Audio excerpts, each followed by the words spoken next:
அதெல்லாம் இல்லைங்க. ம். மட்டும் தெரியுது, பரவாயில்ல. இப்பதான் அவங்கள கூப்பிட்டேன். சரியா எடுக்கல, எனக்கு இன்னும் அந்த சரியா அந்த கருவிகள் சரியா வேலை செய்யல. ஆ, காலையில 5 மணிக்கு வந்திருந்தாங்க. சரி, நீங்க தூங்கிட்டு இருந்தப்ப என்னமோ தெரியல. அவன் பாரு, அதுவும் அப்போ சரி, அப்போ இன்னைக்கு ஒரு 1/2 மணி நேரம். இன்னைக்கு நல்லா தூங்கிட்டுனுங்க. பரவாயில்ல பரவாயில்ல, அது தப்பு. தூங்கினா பாரு, அவரும் தூங்கிட்டு இருக்காரு. யாரு? அவர் பேர் என்ன? திருமாறன், திருமாறன். அவரு தூங்கிட்டு இருக்காரு. தூங்கிட்டு இப்ப கொஞ்சம் நல்லா தூக்கம் வருதுன்னாரு. சரிங்க, வேண்டான்ட்டேன். காலைல 5 மணிக்கு கூப்பிட்டு முடிச்சிட்டாரு. ஐயா தூங்கிட்டு இருக்க அப்படின்னா, சரி பரவாயில்ல தூங்குங்கன்ட்டு. ஏன் வாழ்க்கையில இந்த தூக்கத்துக்காக பண்ற செலவு இருக்காட சாமி. இப்ப எத்தனை சரி பண்றது பாருங்க. ஒரு மனிதனுக்கு இந்த நான் சாதாரண என்சான் உடம்பு தான். மொத்தமா 50 கிலோ கூட கிடையாது, 60 கிலோ. இந்த இந்த ஒரு கேவலமான உடவுல எத்தனை பிரச்சனை இருக்குது பாருங்க. கொடுமை கொடுமை. ஆமாங்க. ஒரு சான் 8 சான் உடம்பு, ஒரு சான் வயிறுங்கிறான். வயிற்றுக்குள்ள எதவோ போட்டுறான். சில வயிற்றுக்குள்ள எதவோ ஒண்ணு போடுறான். என்னமோ இருக்கட்டுமே. அம்மா, அதாவது எங்க இருந்து பழக்குதுன்னா, அம்மா தான் நம்மளை பழக்கி விடுறா. சோத்து பழக்கத்தை. அவளுக்கு புத்திசாலியா இருந்தான்னா அந்த தாய்ப்பால், இப்ப அதைத்தான் பேசினேன். தாய்ப்பால் குடிக்கிற பருவத்தை வந்து நம்ம மாத்த முடியாது.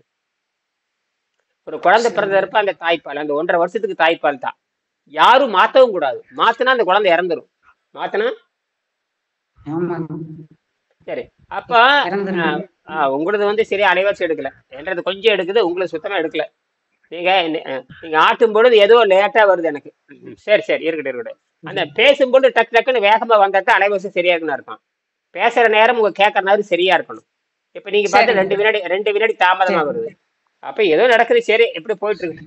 அப்ப அந்த தாய்ப்பால் குடிக்கிறப்போ நிறுத்தி, தாய்ப்பால் குடிச்சதுக்கு அப்புறம் அந்த அம்மா என்ன பண்ணணும்னு கேட்டீங்கன்னா, அந்த அம்மா வந்து அந்த குழந்தைக்கு வேக வைத்த காய்களோ அல்லது வேக வைத்த பழங்களோ அல்லது வேக வைத்த கீரையோ கடைஞ்சு கொடுத்துட்டு வரணும்.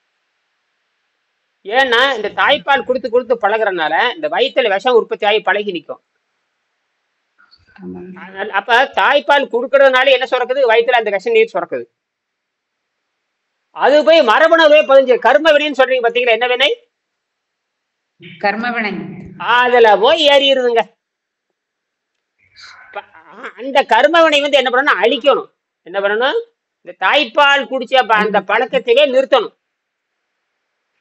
எப்ப நிறுத்தணும்? எப்ப பகுத்தறி வளர்ந்து இப்ப 16 வயசுக்கு மேல அந்த பழக்கத்தை அடிப்படை வைத்து, அதுதான் தொட்டில் பழக்கம் சொன்னாங்க. என்ன பழக்கம்? தொட்டில் பழக்கம்னா அம்மா கத்து கொடுத்த பழக்கத்தை நிறுத்தணும். தொட்டில் பழக்கத்தை, அந்த பழக்கத்தை நிறுத்துவதுதான் இங்க. அந்த பழக்கத்தை நிறுத்தும் பொழுது அதற்காக சாப்பிட்ட எல்லாமே வெளியெடுக்கணும். தாய்ப்பால் சொல்லுவாங்க, அடிக்கிற அடியில தாய்ப்பால் வெளிவரும்பாங்க. என்னது? கிராமத்துல சொல்லுவாங்க, அடிக்கிற அடியில அவங்க அம்மா கொடுத்த தாய்ப்பால் வெளிவரும் சொல்லுவாங்க. என்னது? ஏன் அதை சொன்னாங்க?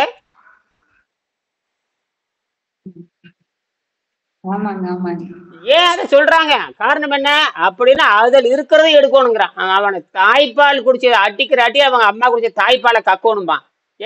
அடி வாங்கறது எப்ப? தாய்ப்பால் எப்ப குடிச்சான்? தாய்ப்பால் 1.5 வருஷத்துல குடிச்சிருப்பான். அதை வெளியே எடுக்கணும்னா அந்த அளவுக்கு கடுமையான வார்த்தைகளை போடுவாங்க. அதே மாதிரி நான் சொல்வது அதுதான். அந்த அந்த அந்த மரபணு, அந்த செய்தி அந்த டிஎன்ஏல பறஞ்சிருக்கும். மரபணுலவே பதிஞ்சிடும். நமக்கு கண்ணுக்கு தெரிய டிஎன்ஏ. அந்த டிஎன்ஏ தான் நம்ம தலைவிதி தீர்மானிக்கிறது, நோயை தீர்மானிக்கிறது. டிஎன்ஏ மரபணு. அது தாயிட்டு இருந்து வாங்கிட்டு இருந்த மரபணு, தாயும் தந்தையும் சேர்ந்து கொடுத்த மரபணு. தாய், அதனால தாயை போல பிள்ளைம்பாங்க. என்னது? தாயை போல பிள்ளை, நூலை போல சேலை. ஆனா எங்க இருந்து போயிருக்குது? ஒரு ஆணிட்டு இருந்து தான் போயிருக்கு. அந்த ஆணிட்டு இருந்து போற அந்த அந்த உயிரினவைத்தான் பெண் அடகாத்து கொடுக்கறது. எல்லாத்துக்கும் தெரிஞ்சது. இது எல்லாத்துக்கும் தெரிஞ்சதுதான். ஆனா பெரும்பங்கு அந்த குழந்தை வளர்க்கிற பொறுப்பே பெண்ணுக்கு தான் சாருது, பெரும்பங்கு.